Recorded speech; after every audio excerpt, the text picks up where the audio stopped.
Hey, Charlie, how you doing? I'm good. Hi. And Good, hello, good. everybody. How's everybody doing this Saturday night? Is it wet, raining where you're at, or is you dry like we are? I'm rain. It's raining here. Bangkok's Yeah, been the rainiest rainy season in 6 years that I've been here. it's it's been dry the last couple of days now. We went by the river this morning, and I mean the river is it's busting out the edges, but we haven't had any rain in quite some time.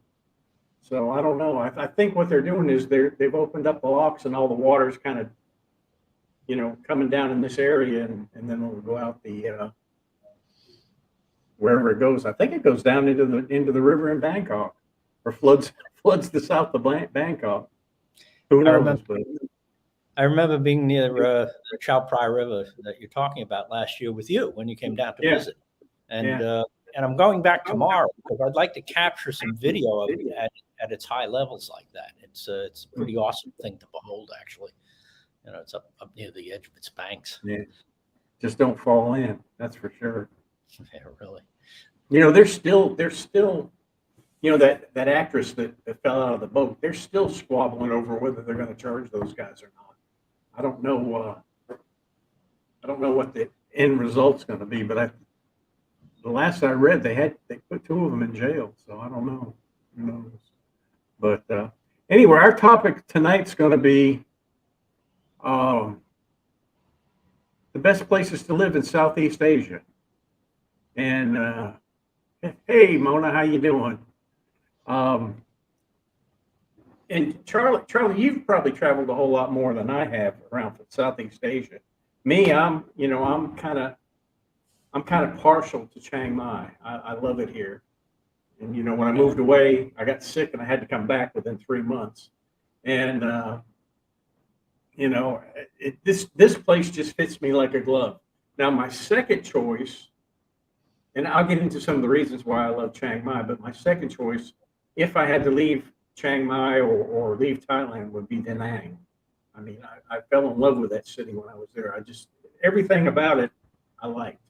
The food, the people, the atmosphere.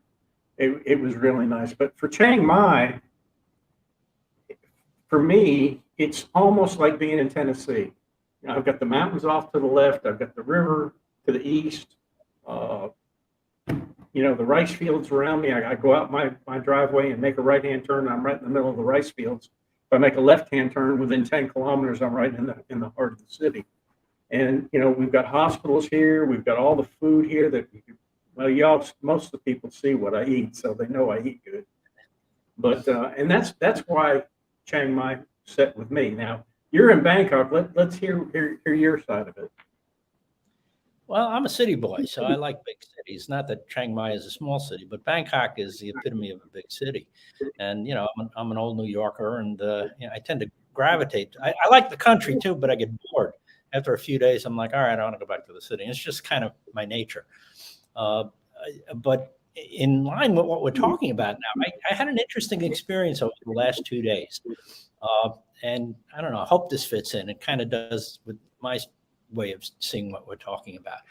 Anthony Bourdain, who most people know of, he's the travel food celebrity that died of suicide a few years back. And I had not really ever heard of him. I mean, his name was familiar to me when he died, but I really didn't know him. And it's like, so after he committed suicide, I began to see some of his stuff, but I've never really been a big fan. I didn't know him. I didn't. It was neutral about him. Well, a couple of days ago, I clicked on one of his old videos about Thailand, and then today I looked at Vietnam, both countries I've lived in, and I was really impressed with the work that they did. I mean, it was CNN. It's a big, gigantic production, so they have a crew and camera people that know really what they're doing. But what they captured was something that I noticed when I lived in Vietnam, and that was the light. There's a certain kind of light at night I'm talking about. I guess the combination of street light and atmosphere is a very distinct kind of feeling that I get from the way not only Da Nang, but I've been in Ho Chi Minh City. I lived in Ho Chi Minh City, or Saigon as it used to be known as. I lived there for a year, and then north in Hanoi, I've spent some time there as well. And they all, and I guess it has to do with however they light their streets. I mean, what else would cause it? But there's a very distinct style of lighting that I was so impressed that they captured that in a video. You know, it's like, oh, because that was a very big part of the feel of the place for me. I very much liked living in Ho Chi Minh City to a point. After I was there for a while, the hectic pace and the noise and the constant motorbikes, about 80% of, or maybe even 90% of vehicular traffic there are motorbikes, and they're up on the sidewalk. It's crowded. They can be very annoying. And I like to walk, and they impede that. They get in the way. They go down the sidewalk. You have to be a constant guard for motorbikes zipping around, and it gets annoying after a while.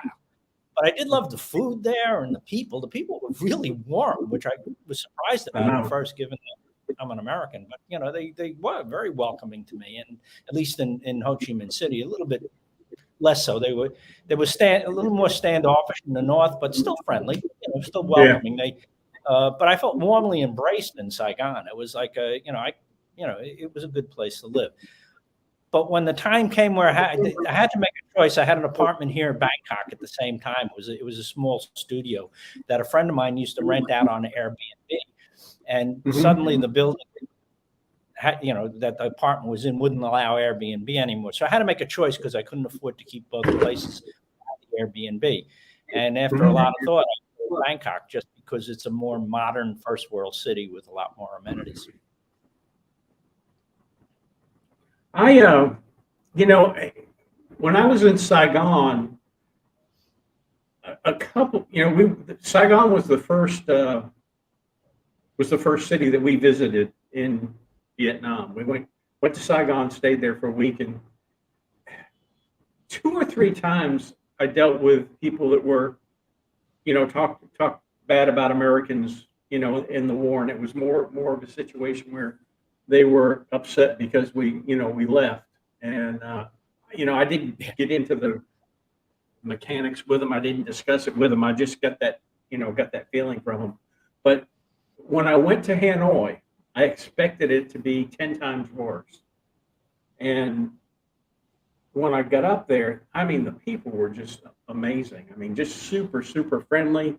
I was really impressed. I was impressed with how I was received as an American in a city that 60 years ago we bombed the hell out of, I didn't feel any kind of animosity. And I like I said, if I had to get out of Thailand, I would definitely, Vietnam would be my place to go. But now, with you, what is it about Bangkok that you like the most that drew you to put stakes in Bangkok? I don't know. So many things. It's such a dynamic thing. It's a hard question to say, well, this is what made me stay here. It's a big city. It has a great transportation system. I prefer living without a car.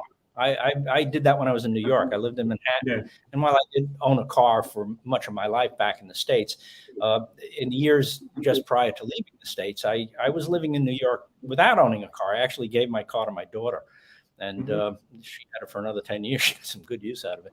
But I prefer to live without. When I need a car, I rent one. Now I have one now parked in front of my house. It belongs to my girlfriend, so I do have use of it for whenever I want. But I don't need it, and I don't use it very often. I usually take a taxi to the light rail system. There's 3 different rail systems here that can get you anywhere in the city, and the taxis kind of get a bad rap because of the airport taxis. The airport taxis tend not to know where they're going. And, if they're a scammer, that's where they go. And the scammers go to the tourist section. But the bulk of the taxi drivers are very honest, hardworking people.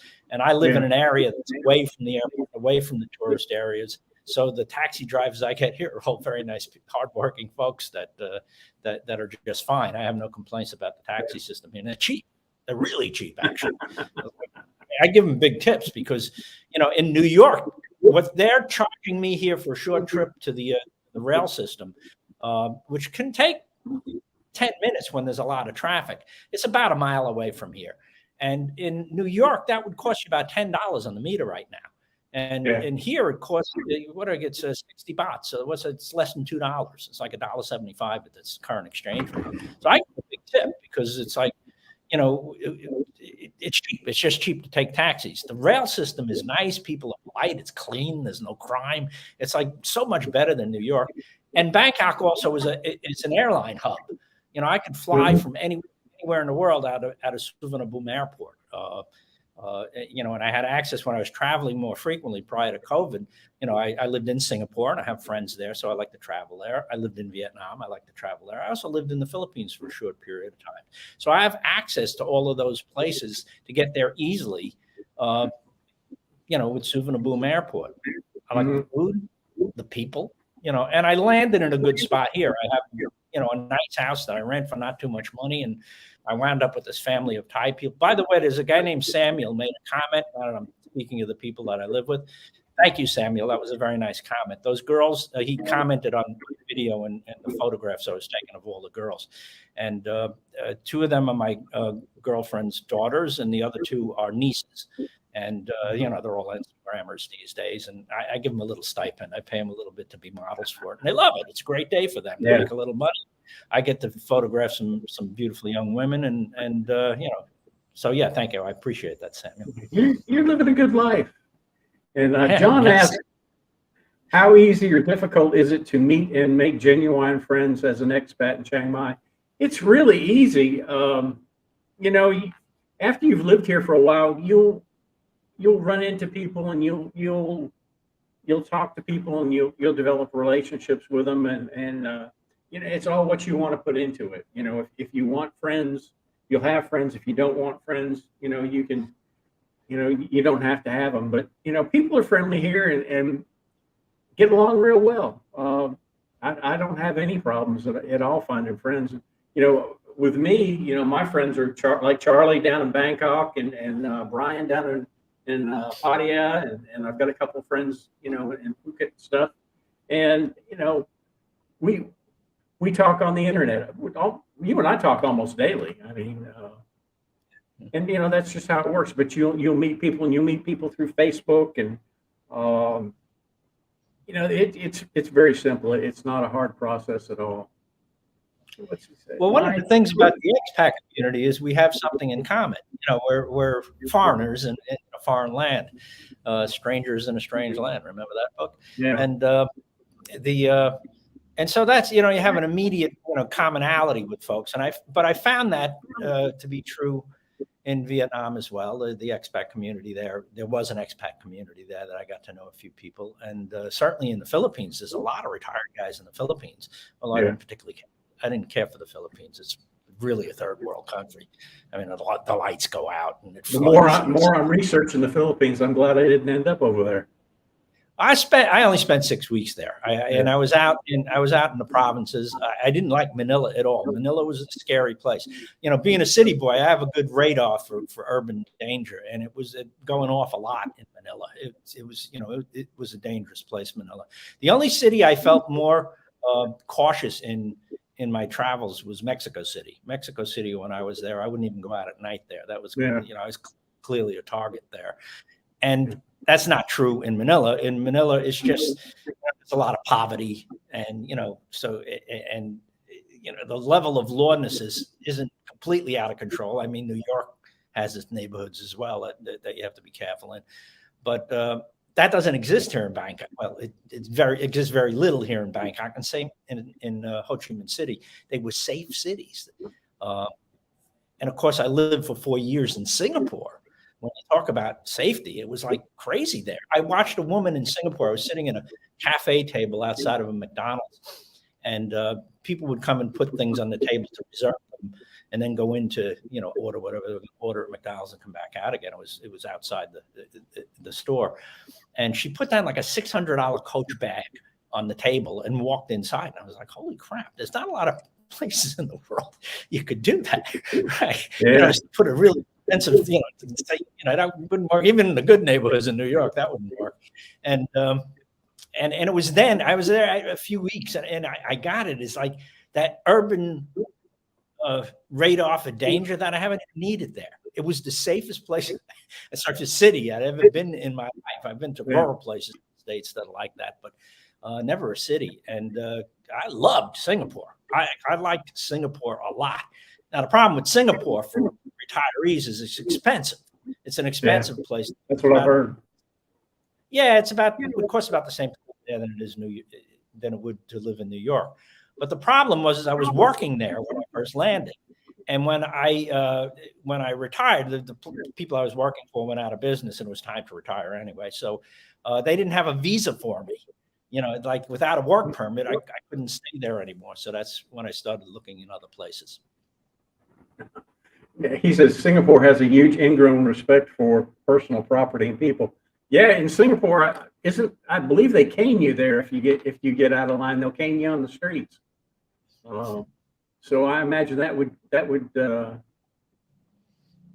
give people the pretense to treat everybody with the respect and not steal. Is it Singapore or is it Malaysia that they did that? I remember there was a young American kid that ended up got about 4 or 5 lashes out in the middle of the street, and everybody was screaming bloody murder about it. I think it was either Singapore or somewhere in Malaysia. Do you know, Charlie? Yes, I do. The kid that you're talking about made national news because of politics in the United States. He got three strokes of the cane for graffiti. He put graffiti, or maybe it was on a car. He damaged property. I think it was a car. They do not do it in the streets. It's not public at all. It's very private, as a matter of fact. Oh, really? And I was told by a woman who I knew there, one of my yoga students who was a lawyer, and she had witnessed this. It was part of her legal training to witness a caning. And she says it's ritualized. They wear a robe, and it's like a big 15-foot bamboo thing, and it's brutal. It's like they take the thing, and they have a doctor and everything else. But it's a brutal punishment. Like one whack of that thing would be enough to, and it's an effective deterrent. Now, it's actually a vestige of English rule. I thought it was Malaysian as well. I figured that's because it sounded like a Muslim thing. It sounded like something that they would have invented. But I learned that it wasn't. It was English when Singapore was an English colony. They're the ones that instituted caning, and they still do it. I couldn't imagine that. That's got to hurt. I mean, you take a belt and get hit with a belt. That's bad enough, but you take a cane, man. Oh wow, that'd have to hurt. They need that in Poland, Mexico, and USA. Yeah, and I'm sure a lot of you know what I'm going to talk about, but there was a couple of English kids came over here, and they painted graffiti on at Taipei Gate, and they caught them. And it was amazing how they caught them. They followed them through that CCTV, and I've talked about this in some of the videos. But those kids went to jail, and I think they ended up paying 100,000 baht a piece, which is about $3,000 before they get outside of the country. But it was a big thing here. Now we have a lot of graffiti here. We have a lot of graffiti artists that will do walls and things like that, and they're real good. They'll get permission from the owners to put it on there, and they really do some nice artwork. There's a girl that I'm friends with on Facebook that does it, and I mean, she just does some amazing stuff. Says caning should be brought back to most Western countries. It would sort out. Yeah, I guarantee it. There's a lot of times when I would have loved to have been able to do that back in the States, but I just couldn't do it. They won't let you do it. Yeah, I've photographed a lot of the graffiti here, and it's just amazing artwork that these kids do. And it was so funny. I found a school, and I know we're getting off the topic of best places to live, but we'll just keep talking here. But I found an old school not far from the Klong that I just did the video at, and they had done a bunch of graffiti on it, and they have different groups and that do it. And there was one that had I think it was they used they signed it 1965, and I couldn't, I kept seeing it on the bottom of the painting, so I sent her a message and asked her what it was. what that meant. And she said, that's the sign of the crew. The crew that came over and did it was a bunch of kids from Germany. And they got together with this other group, you know, of Thai kids, and they went and did some graffiti on the school. And it really, really looked good. But they, you know, it's a whole culture that they do. And like I said, these kids that are doing it, you know, they did the old woman's prison in the center of Chiang Mai, and I luckily was able to photograph it before they tore it down, and some of the artwork was just amazing. But well, listen, it's 21 minutes into this, and I said I was going to give something away, and I'm going to show you all a video. I'm going to give this little keychain away, and what's going to happen is I'm going to put a word up on the screen, and if you want this, you just type that word in the screen, and it's going to put you into a program that will pick the person, whoever's going to win it. And I'll show you the video where I got it right here. Yeah, you got all kinds of stuff here. Yeah, this is ankle. Ankle, jewelry. Yeah, jewelry. Yeah. Tarai. And 20 baht. 20 baht? 20. 20 baht? Yeah, 20 baht. I'll You no take change? no change. Wait a minute, let me see. You say 100 girl. Hmm? Say 100. You give me 5 for 100. Okay. Okay, you give me 5 of them, and I'll Yeah, you like. just any one of them. I'll give them away as gifts. You like. How much is that? This is 30 baht. 30 baht. Okay, give me one of those. Give me 2 of those. And 2 of those. This is 2. This is 2. Yeah, that'd be 100 baht, right? Okay. There we go. This is this. Either one, any of There them. you are. Yeah, that's good. This is. Yeah, that's fine. There you go. Yeah, Thank you. Thank you. First sale for the day? Yeah. Good luck. Yeah. I'll put that there so people will know where you're at. Thank you. See you later. Good. Yeah. You got all kinds of stuff here. Yeah, this is ankle. Ankle, jewelry. Yeah, jewelry. Yeah. Tarai. And There you go. There's your word.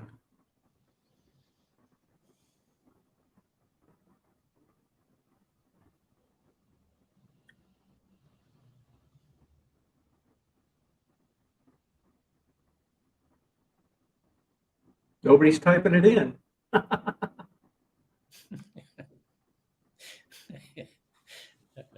Not exactly the keys to the kingdom. Nobody wants my gift. Oh, one person got it. Okay.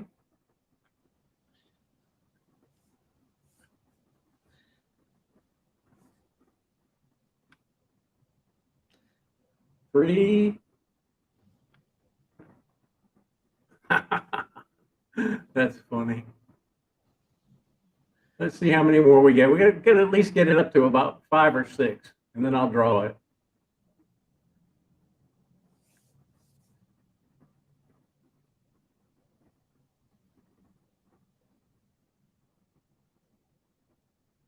Hey, Steve, how you doing, buddy?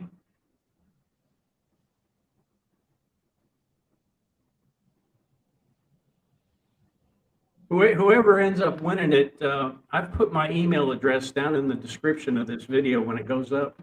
Just shoot me an email and give me your address, and I'll send it to you. Let's see if we get one more. Hey, Debbie, how you doing? Leck might even step in here in a little while.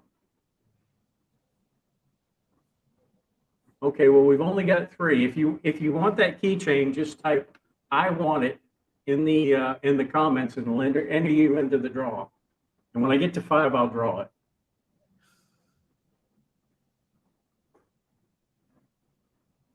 God, I can't even give stuff away today.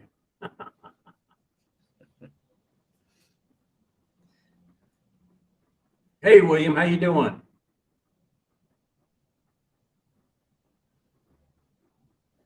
If you type "I want," I want it in the comments. It'll enter you into the draw, and when it gets to 5 people, I'll go ahead and hit the draw button, and we'll see who gets it. Whoever it is, I'll just send me an email, and I'll mail it to you. One more.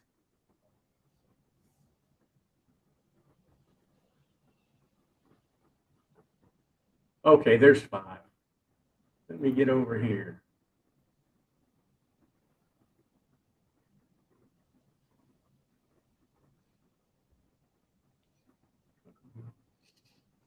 We got a winner. Shane won it. Okay. Shane Gia.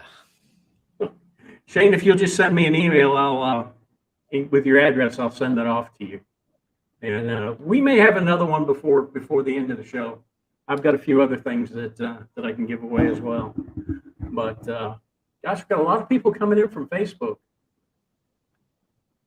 I didn't even know Facebook had a live stream. That's interesting. Well, I didn't either, but I saw when I set up this broadcast before. I set it up so I could broadcast. It said, "Do you want to broadcast on Facebook?" And I said, "Well, what the heck? Why not?"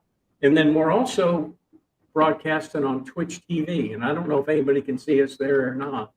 And you guys that didn't win it, I'll do it again at around 20 minutes before we go in, say about 8:50 or something like that. I'll do another one. I've got one more left that I can give away. I'm in Canberra. Too far for you to send it? Probably not. I'll send it to you. Where is Canberra? It's in Australia, I'll send it there. I'll send it anywhere. It doesn't matter. I think. Canberra, Australia. Yeah.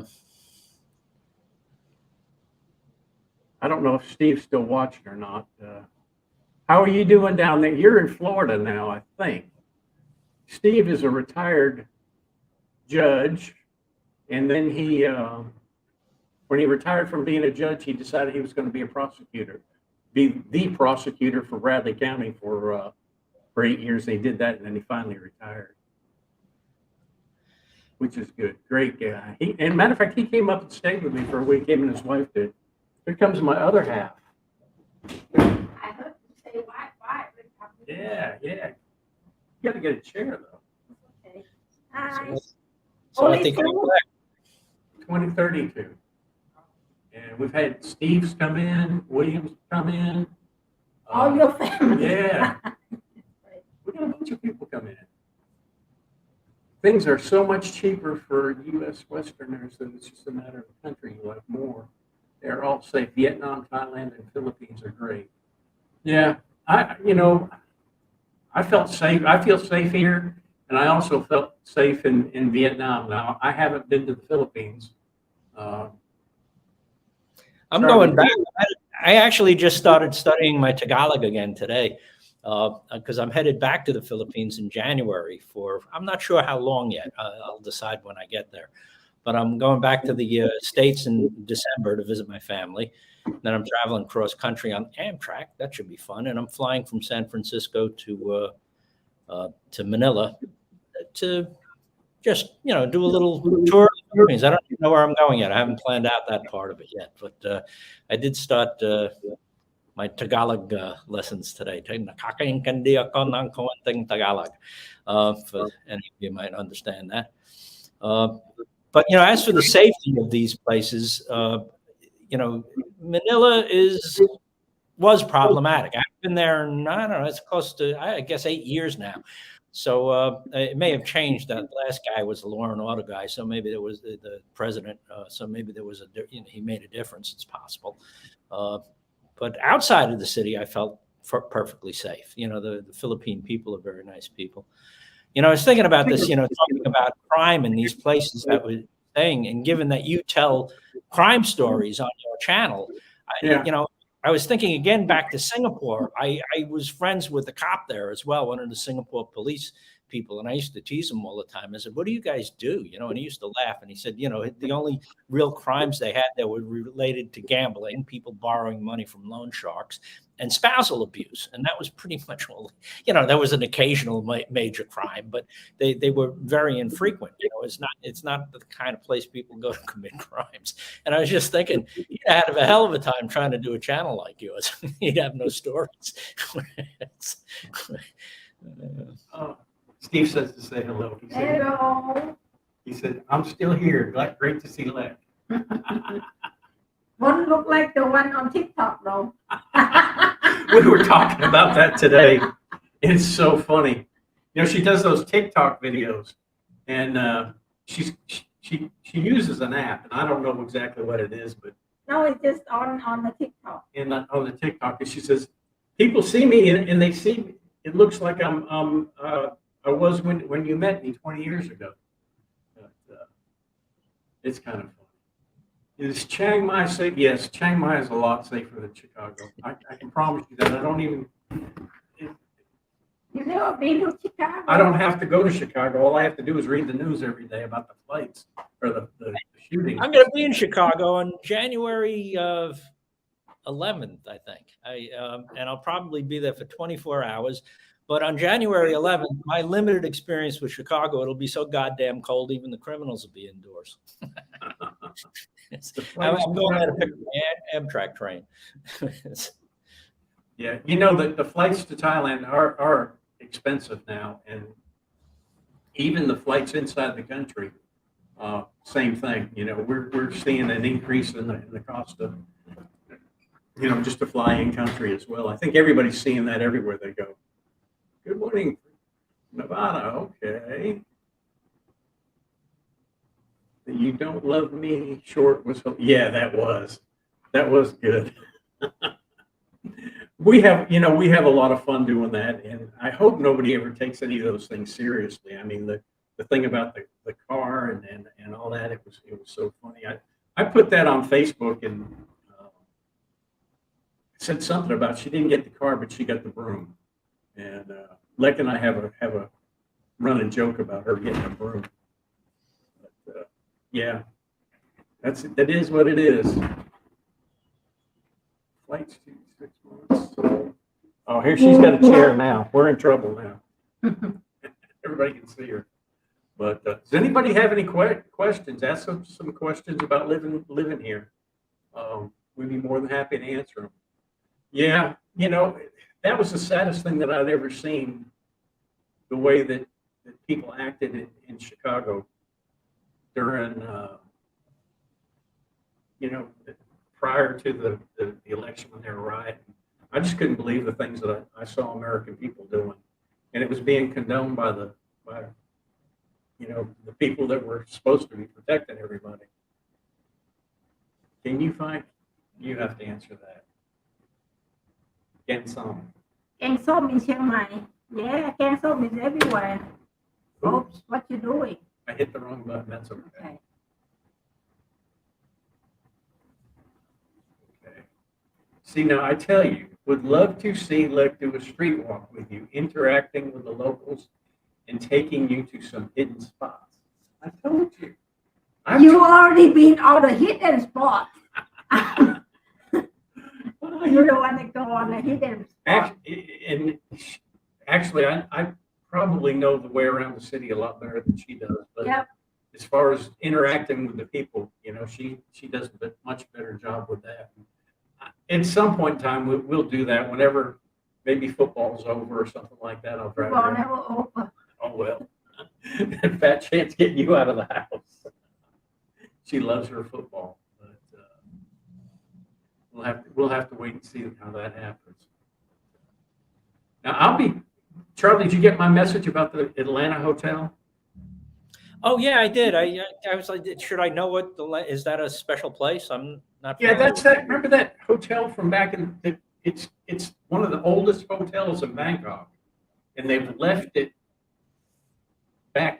designed back in the 50s, and it's, you know, everything's back in the 50s. The pool, that hotel is the first swimming pool in Bangkok, the first hotel to have a swimming pool in Bangkok, and it's right on the other side of Nana. as best as I could see on the map. I've been meaning to go by there, but the last time that I went by, they were closed for renovations. But I did see that they're starting back up October. I know now. I know the place that you're talking. Yeah, about. you know what I'm talking about now. Yeah, because it's There's right. movies filmed there. It's right in the red light district, but they don't condone that. They have a big sign in the lobby saying, they don't want punters or whatever you call them, Yeah. or the bar girls in there, that kind of thing. I do remember that place. Yeah, that's an interesting place. I'm glad to hear that it's reopening. Yeah, it's there's a big sign that says no sex tourists when you walk through. Yeah, I forgot what Now they phrase. say, I don't think I'll stay there. I looked at the rooms and they're nice rooms, and some of them have air conditioning, some of them don't. I don't want to take a chance on getting a room with no air conditioning, but they have a real nice restaurant there. Maybe while I'm down, you and I'll go there and have a good meal. They say the food is excellent, so maybe that's something we can plan. My wife, we were planning on coming to Chiang Mai, but we put it on hold due to the plane tickets are unbelievable right now. I haven't looked, but based on what we're seeing, just trying to fly local here, I guarantee the ones out of the country are really expensive. If we retired in Chiang Mai, I'd have to get a massage a week due to the low cost. Do you get many? No, I don't. If so, I got Charlie will tell you that one. I could relate that to what our topic is tonight, having lived in a few different places. And Lek, you have to not listen to this because I'm not going to be complimentary to Thai massage. It's I'm not crazy about the massage available here in Thailand, especially foot massage, because I learned about massage in Singapore. Where they're Chinese, they do a Chinese style of foot massage where they spend a whole hour just, pressing their thumbs into the bottom of your foot. And I loved it. It was just, I don't know, it felt good to me. It was that kind of thing. So I come here to Thailand and they do a completely different style of foot massage. They massage your whole leg, and it's like you really have to just accept what they do. This is what they know and it's what they do. And it's not something that I like. And I found that, that it's a business that's open to a lot of people, low income people, and they're not particularly trained too well. Now, massage in Singapore was expensive. It was like a massage in New York. It was a ton of money. So the price here in Thailand is better, but the quality is not that good. Whereas Ho Chi Minh City, let me tell you, the Vietnamese massage people, and I'm talking straight massage here, not the hanky-panky, happy ending stuff. I'm talking about people who know massage, and they have a style of massage in Ho Chi Minh City that I love, and it's present in a lot of different places. I used to get my hair cut in a place where you would go upstairs and they shampoo and massage you. They'd lay you down on a flat that was specially, flat platform that was built to run water behind you as you're laying down. And they would basically massage your head for like 30 minutes. And it was lovely. It was really wonderful. Then they'd go get your haircut. It's like, but the actual massage places that my girlfriend took me to, they had a chair massage. You'd be in like a recliner lazy boy chair, which doesn't sound that great. But they climb all over you and they twist. It was great. I love Vietnamese massage over all of the Chinese style, Taiwan style massages, which is the same as their Chinese. That's, let me not get political here; they'll go crazy. But their style of massage is very much the same. And so Chinese massage. Vietnamese massage, I guess it'd be number 1 and 2. I put Vietnamese number 1, Chinese number 2. I put Thailand number 3, and it's just as cheap in Vietnam as well. I'll tell my one massage story. On my first trip to Bangkok, I had researched it and everything, and I was going to get a Thai massage when I came over, and I think it was either the first or the second day. Do you remember which day it was? No, but the one in Sukhumvit. Yeah. I walked in this place and little girl. I mean, she wasn't no more than 4 feet tall. And she goes, "You want a massage?" I said, "Yeah, I want a Thai massage." And so they washed my feet, and then they gave me these pajamas to put on. And I put these pajamas on, and she put me on the mat out there. And that girl, she had me up on her feet, pushing me up in the air. I heard bones cracking, and I said, "Good Lord!" I mean, she was flipping me around, spinning me around with her feet, and oh God, I was sore. I was sore all week. I came back to the hotel, and Lex came in from work. I said, "I'm dying." She goes, "What happened?" I said, "I got a Thai massage." Oh man, I'll tell you what, it just, and I'm not kidding. This little girl, she couldn't have weighed more than 35 kilos, and she wasn't no bigger than that. And she had me. She had her feet. She was on her back, and she had her feet in my back, pulling me and stretching me, and I'm hearing all this shit cracking and breaking. I'm thinking, "Good God, I'm paying for this stuff." But that was the last time I said, "Oh no, we're not gonna do that shit no more." We have one in Cambodia. Yeah, no, I didn't. You did. Oh, You're the one that. Yeah, I didn't go. I didn't know. I wasn't gonna do it. Oh. Well, What's the best beach town in Thailand if you just want to chill, place the beach, but aren't into drinking and partying? I don't. You probably know better than I would. I don't. honey, I go every beach with you. I know, but I was at a place. I was at a place. I guess it's almost 2 years ago now. It was after the first lockdown lifted, and I went with Buaka, my girlfriend, to Railay Beach, and it was lovely. And I'm not a drinker. I don't drink and alcohol, and yeah, I'm not a partier. And when we went there, it was kind of quiet anyway because everything had been closed down and there were no tourists around. So we almost had the place to ourselves. There were a few people there, but you have to go by boat. You take a plane down to I forget what town it is. Railay Beach, Railay Beach. If you type that into Google, you'll find it. And it was just lovely. It's a little cove, and I did some kayaking there. As a matter of fact, the short I did just popped up on your feed. You were telling me the other day the kayak. That's from Railay Beach, and it was one of the nicest. I lived in Hawaii for a while, so for me to say this, it's a big compliment. Is that one of the nicest beaches I've ever seen? It rated with like beaches in Kauai. It was that beautiful, and it was a cove, and so yeah, my recommendation, Railay. I like Krabi, but it's. I've not been to Railay. I personally, I like Krabi, and just to me that's beautiful. I see Duke's is open now in Hangdong. Yes, that they've opened, and I've ordered a pizza, take home, and then Lek and I ate there yesterday, and the food is just fabulous, absolutely just wonderful. She ordered a hamburger, and I ordered a Italian sandwich, and we both had a piece of cheesecake, and we couldn't finish it all. We had to bring some of it home with us, and that's one of the good things that's happened is Duke's has opened up out here. Says you should always pick the oldest lady and have the strongest stance. I guarantee you. Good morning from Phoenix, Arizona. Good morning. And William says hello to Lex. Hello. Here's a question.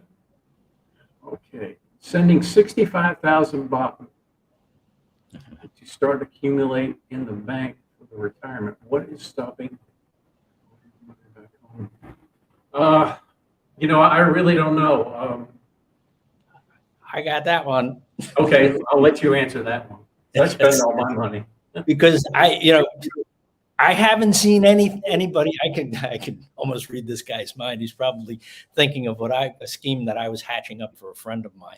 I have a friend of mine who's just past 55, which is the age that you need to be to get the retirement visa, but he doesn't have that much income.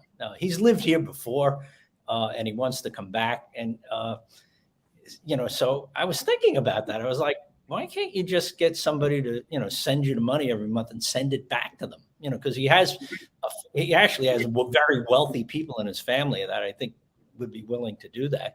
Send them the 65,000 baht a month to qualify for the retirement visa and send it back. And I've done, some homework on it. I've thought about it. I know the banking system in the SWIFT transfer system pretty well.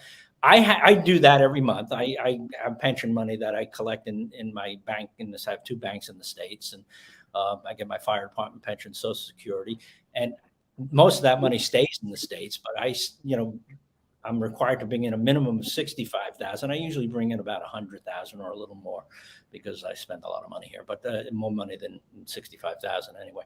And I bring that in every month. And you want to use major banks. I use Schwab Bank, and it's on the SWIFT system, and it comes into my Bangkok bank. And once it's in my Bangkok bank, I can do whatever I want with it. Like if I didn't even want a paper trail of sending it back on Bangkok Bank, I could just go take cash out of Bangkok Bank and send it back through another wire service of some sort. It would get a little expensive. Of course, a few bucks to do that. But I don't see anything stopping that. Now, I don't know if that's what you were thinking about when you asked the question. But that's why I looked into it.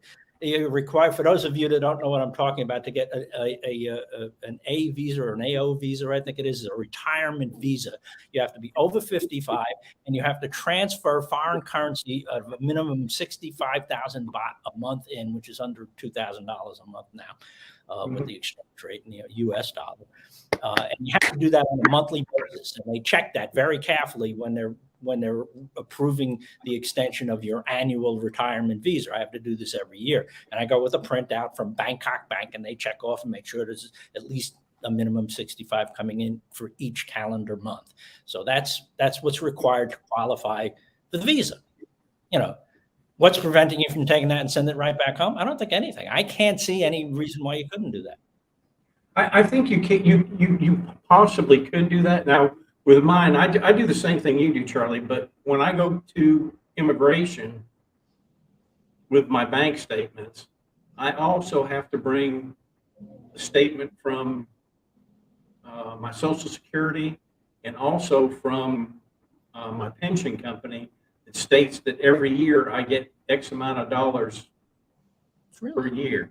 Yeah, they don't do that here. They do that in Bangkok. No, I have to show that. I have to bring a copy of my a letter from Social Security, and I also have to bring a letter from my pension company.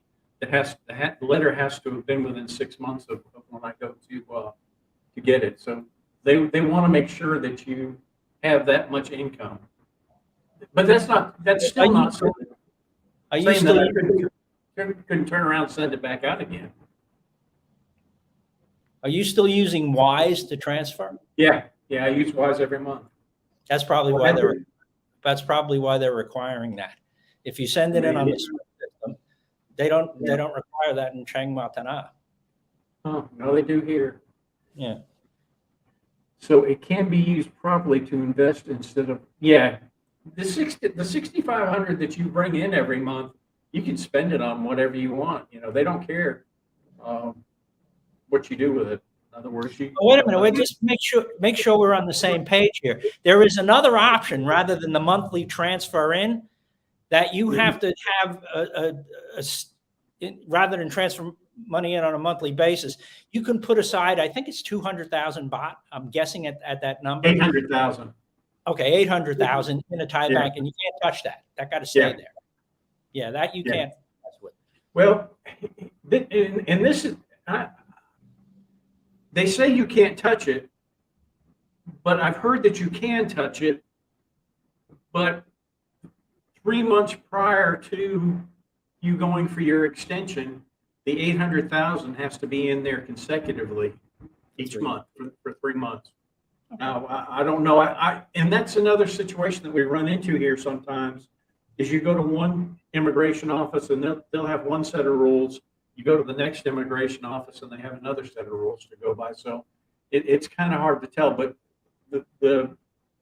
if you have the 800,000 in the bank, you don't have to show money transferred monthly. If you have the money coming in monthly, you don't have to have the 800,000 in the bank. And you can have a mixture of the two.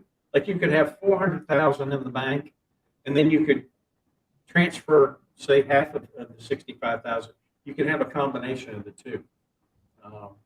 And again, that pretty much depends on which agency you go to because they all do it differently.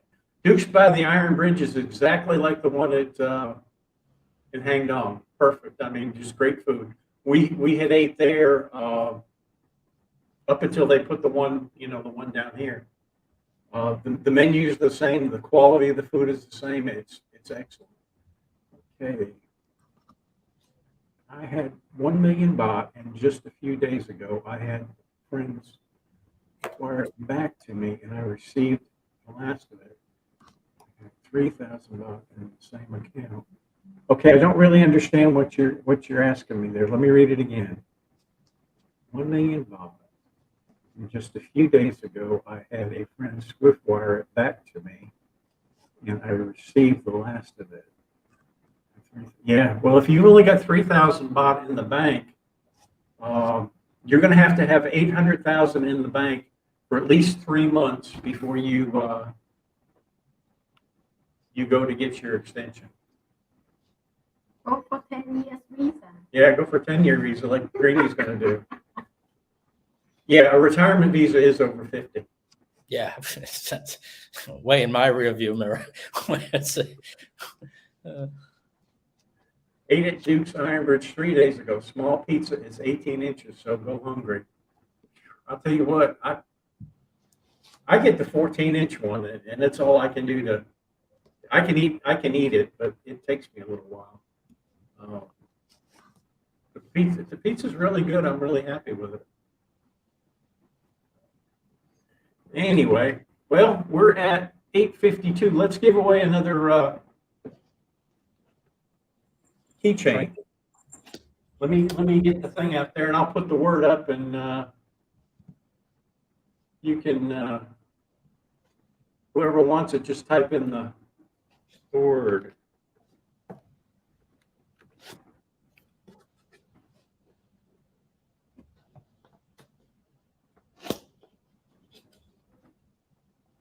Let me get it up there for you. Just give me a second.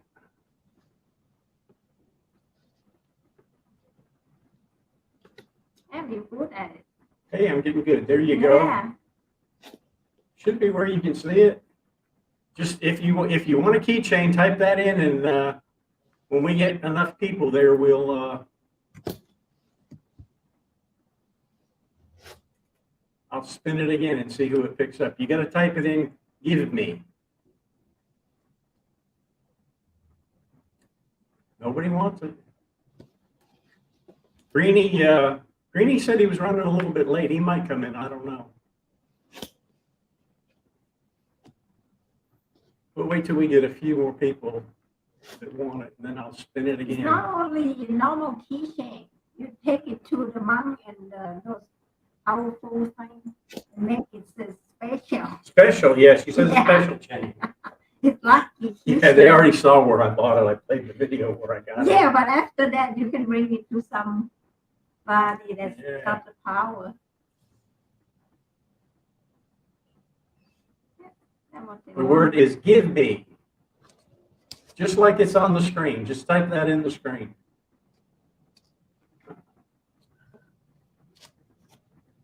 And like a big channel, huh? Yeah. You got the gift and everything, huh? Yeah, we got gifts and all kinds of stuff. Oh, Lordy. We can need one more, and then I'll give it away. Somebody typed in 5 me. That won't work. I want it won't work either. It has to be give me.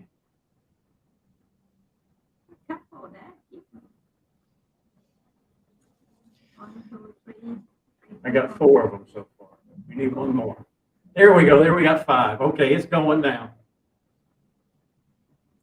Let's see who gets it.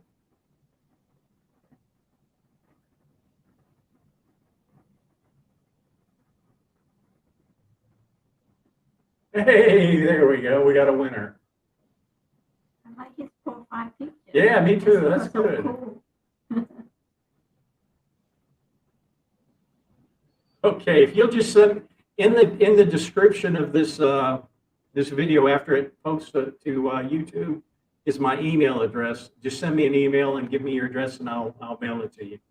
And you got yourself a keychain.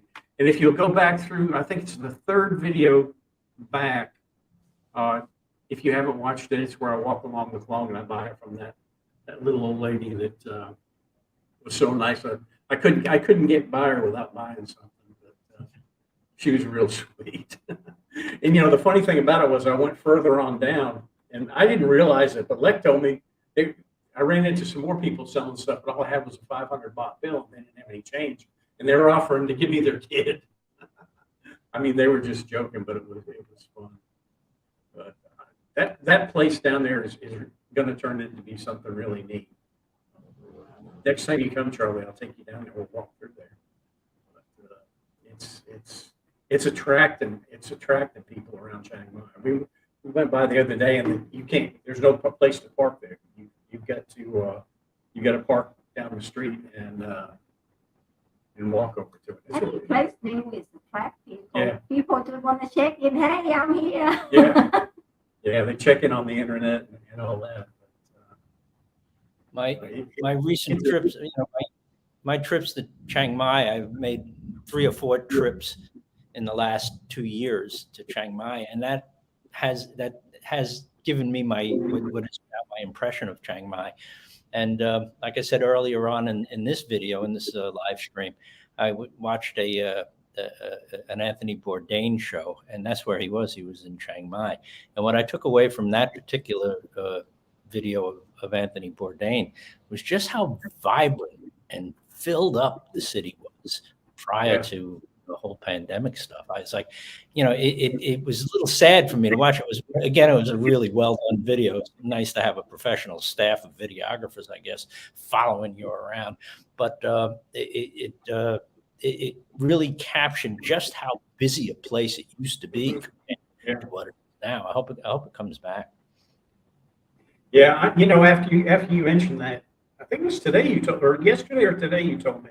I went back and watched that video, and it was kind of a shocker to me because I wasn't used to seeing that many people in the streets, and I don't know if I know I'd seen the video before, but I don't think I watched it all the way through. I only watched the first few little flickers of it and got bored and went to something else. But I watched it through, and it really showed, Chiang Mai is really missing a lot of people right now. It's really a well done video. I mean, I found it on YouTube. I guess it was originally produced by CNN, but I was impressed. And like I said, I wasn't a fan of Bourdain's. I didn't really know much about him, and I don't know. I guess I was bored and I clicked on it. I was like, wow, this is really well done. It really captured the feel of the city, and he did a good job. I could see where people liked them. Yeah. I was amazed, and I got through the part where they were drinking the whiskey, the rice whiskey. And, they tried whiskey sitting there eating it, and then they went to the blood soup. I won't do the blood soup. You don't eat that either, do you? No. It's and he even mentioned it in the video that I think it was probably about 5 or 6 years ago. There was a bunch of people up in Nan province that died from eating that stuff because it's just like eating raw meat. I can't do that. It's got to be cooked, or I can't handle it. They love it. Yeah, I can't eat organ meat, so I think that would fall into that category. Yeah, I don't get up to Niman too much. Leck and I went up there. What was it? A couple days ago. And a lot of the places that had been closed down are back open now. It's actually a lot more busier in Niman than it is inside the city. From what I saw, traffic's crazy up there. And before COVID, you had to pull my teeth to get me to drive up there. I mean, it was just horrible traffic. But the places are starting to open up, and people are starting to come back. Easy to pull your teeth. It's false teeth. Yeah, I know. For real. The abuse I take. God almighty. You sure I married you? Let's have another giveaway. I'll give away Leck. Nobody won it. Oh. Well, listen, we're up at the 9 o'clock hour. Does anybody have any more questions? And if not, Charlie and I are going to go to bed and get our old man sleep, and we'll see you here next week. And maybe Greeny will show up next week and not play hooky. I don't know.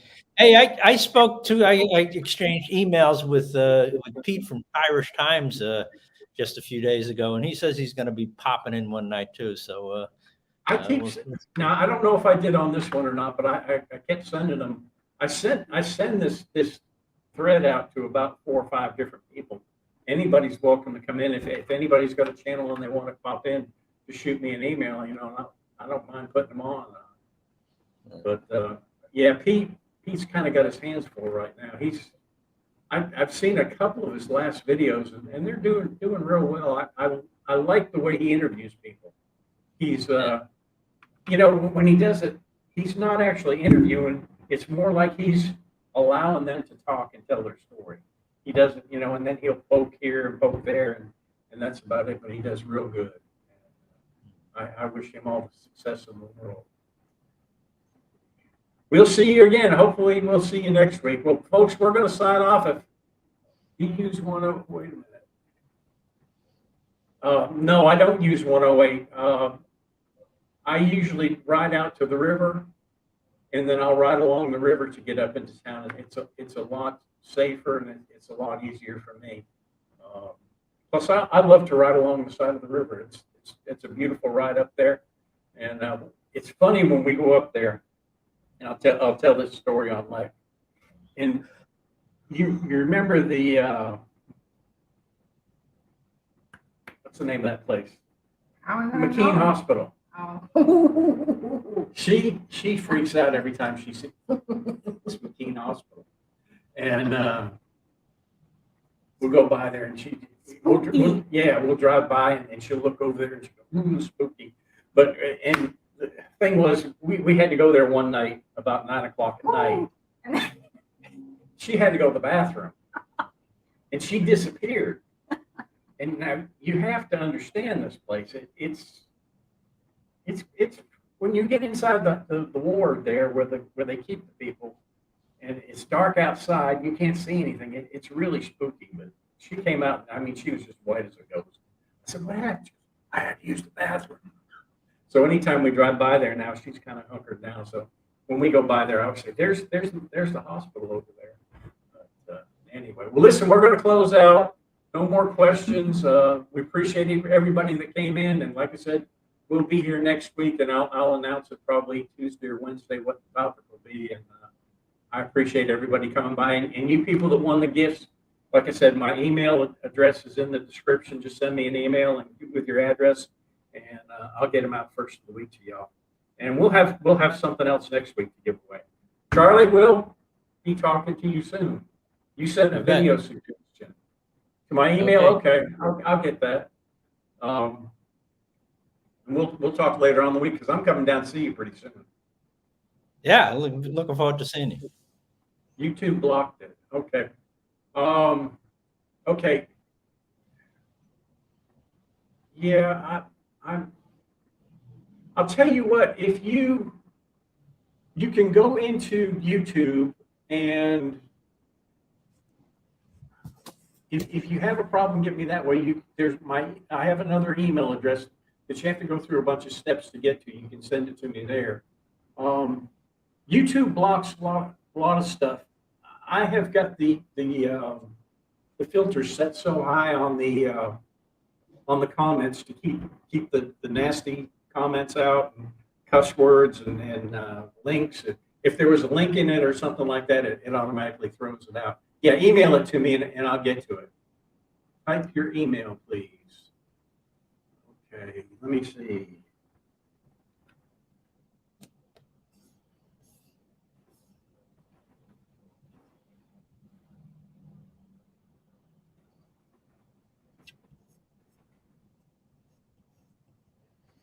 All right, I'm going to head out. I'll talk to you soon. Okay, buddy, I'll see you later. Appreciate it. Just in case that doesn't come through, it's unseenthailand@gmail.com, and I'll get that. Well, listen, I appreciate everybody stopping in, and we'll see you next week. Bye-bye.